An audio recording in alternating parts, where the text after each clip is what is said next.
Hello, I'm Dr. Deborah Bravoy with Anchored Hope Counseling. Welcome to our YouTube program, Hope Talks. We have some great content provided by our amazing counselors, and we hope that you find it helpful.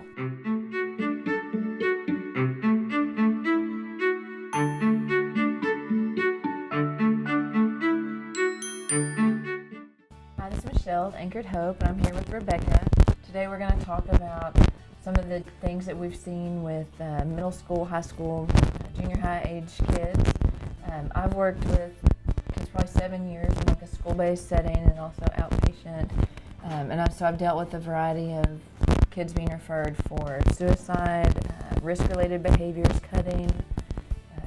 Have you seen any of those issues with the kids you've worked with? Yes, lots of behavioral issues, depression, anxiety, self-esteem issues, family conflict, trauma, you name it. I mean, the kids have experienced it in some shape, form, or fashion. What is something that you are seeing a lot of right now? A lot of self-harm, a lot of teens reporting like bullying.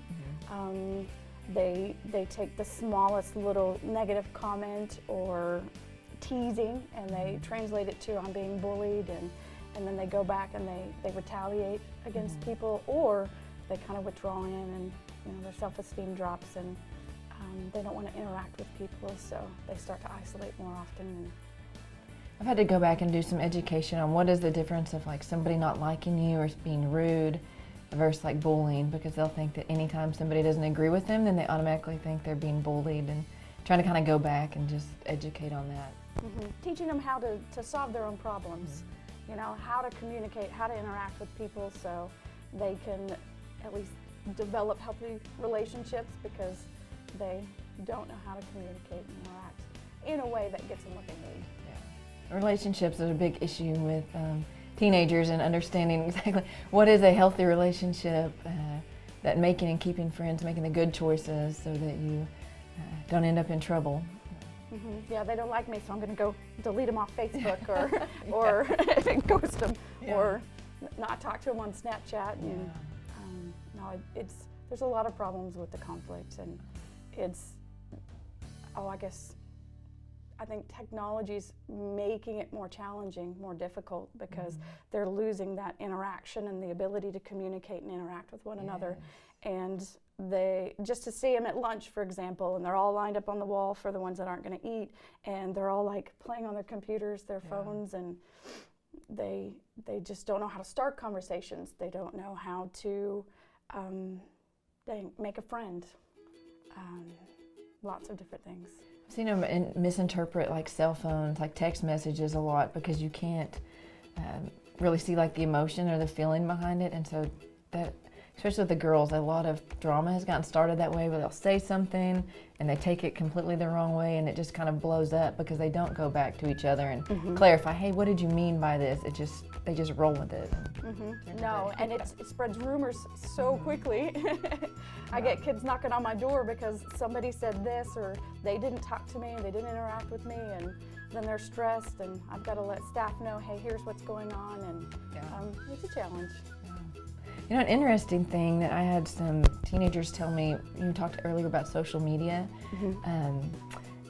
they don't have just like one account. So a lot of mine have had like 3 accounts. So they'll have the one their parents know about, if they check. So parents will say, checking your cell phone. That's the one that's on their phone. But then they'll have one like their spam account, that they'll just put all their inappropriate stuff or bully people. And then one they have their friends they block their parents off of under different names to go and fun. So that was eye-opening to me. They're very sneaky. Yeah. They know what to do. They know how to hide it.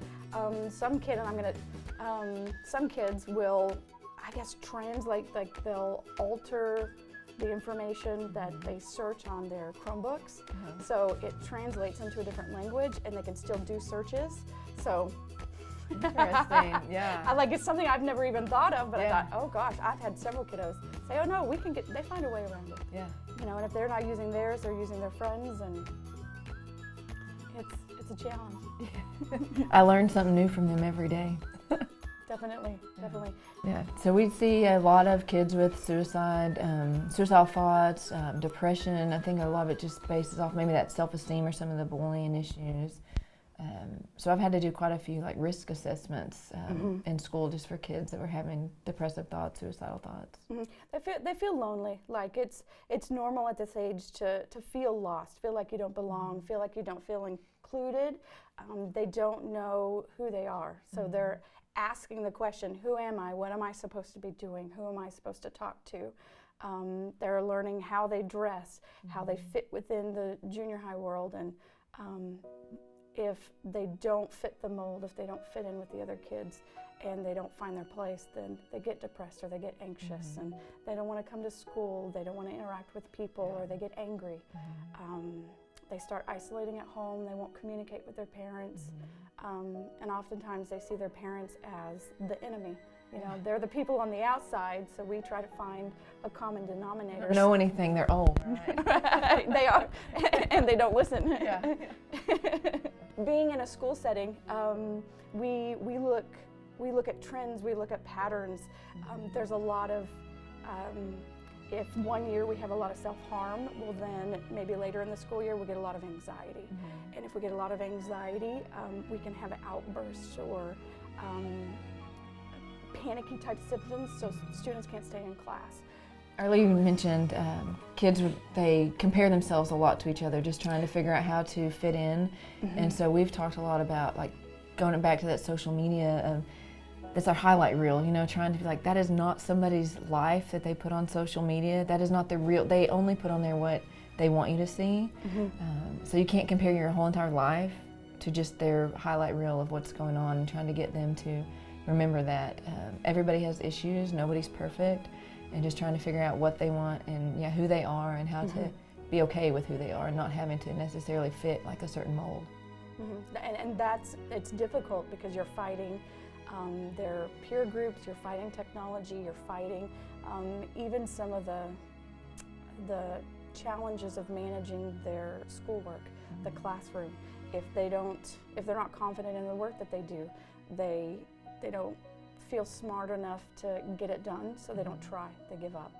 One thing I do like that I've noticed a trend in the last couple of years is they're trying to really reduce that stigma of mental health, and so I think teenagers now, compared to maybe where they were like 5-10 years ago, are a lot more open about their feelings and their emotions. So I think they're a lot more likely to maybe at least tell their friends or post it online or somewhere how they're feeling. So it's opening the doors for us as therapists a little bit more to have these kids actually come to us and talk, so we can maybe be a little more proactive and help them before they get to where they are having those suicidal thoughts or making plans. No, I have several kiddos. They're like, hey, you're my counselor, and this is my friend, and my friend is having a problem, and because I like talking to you, maybe they'll like talking to you too. So I have other students coming to my doors, and I get them with the school counselors and make sure that they have the support and stuff. But it's cool that they're learning that they have a safe place where they can interact and they can talk to people and talk about those kind of things, you know, what they're struggling with. I've seen a recent trend, especially like the high schools and the junior highs, with substance abuse, vaping, trying to bring a lot of stuff onto campus. It's getting a lot of kids in trouble. Yes, sneaking water bottles with alcohol. Most often, I guess it's vodka.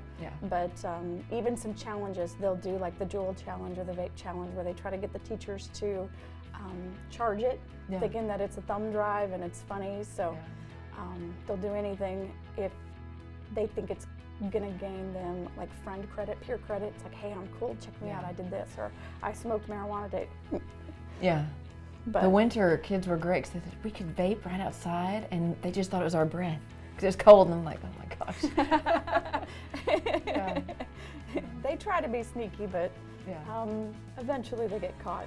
They don't like the consequences when they get caught, but they'll do anything if it means they'll be cool. The school I was working at probably about 2 years ago, they had it's kind of when social media in middle school was really coming out. People were posting like very inappropriate things, and I don't think they were realizing that when you post something that everybody else can see it, and if they share it and you go back and delete it and it's already shared, like sometimes it's stuff's still there.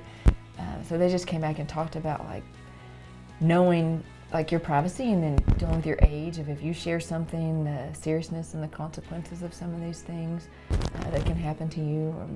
I thought that's been a really, I don't know, eye-opening thing for a lot of kids to realize like, oh, there's, you know, this isn't just playing. I can have some really serious consequences to some of this stuff. Yeah, they don't know that their information on any type of social media, anything on their phones, anything technology-based is not private. I taught a class, I think it was about 15 years ago, and I was surprised that majority of the college students had no idea that what they did could be tracked, could be found in some shape, form, or fashion. So when they find out that they've sent something inappropriately and then it's got to go down to the principal's office or maybe the school resource officer, they're like, you know, stresses them out. Or they try to get a job or a scholarship and they search their name and these things pop up. It can have, I mean, it can have serious like consequences that they really just, I think developmentally they're not there to like think like long term how it's going to affect them. No, we joke a lot about their brains not being developed yet, so they need to be put in the oven and baked a little bit longer. Yeah.